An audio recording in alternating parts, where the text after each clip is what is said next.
To the latest on President Trump's trade war, an August 1st deadline is looming for deals on tariffs with America's biggest trading partners. Jay O'Brien is tracking this from Washington for us. Good morning, Jay.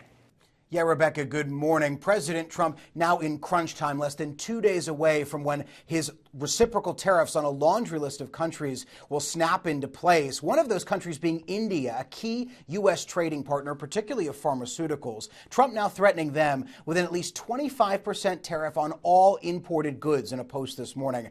But there's also progress on a new trade deal with China, U.S. and Chinese officials say, after wrapping up their third session of marathon trade talks yesterday. The president also recently announced the framework for a deal with the European Union and saying that he signed a trade agreement last week with Japan, but consumers still bracing for potential price hikes. The president's tariff policies projected to cost the average U.S. household $2,400 a year, according to one estimate. Meantime, the White House watching the Federal Reserve closely today, too, expected to announce that interest rates will stay the same, despite Trump relentlessly pressuring Fed Chair Jerome Powell for a rate cut.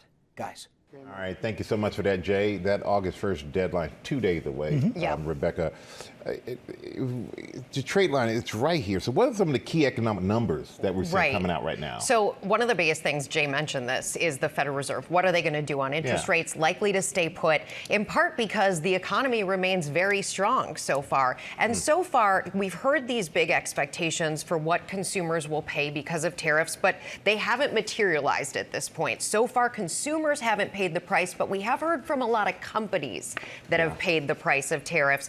Companies like the maker of Slim Jim, which saw their costs go up by millions. General Motors, Tesla, car company, Black & Decker, Stanley Black & Decker, tool makers saw their costs go up. And then we did hear from Procter & Gamble just this week. They're increasing their prices because of tariffs. And then, of course, you have that big tariff deadline, August 1.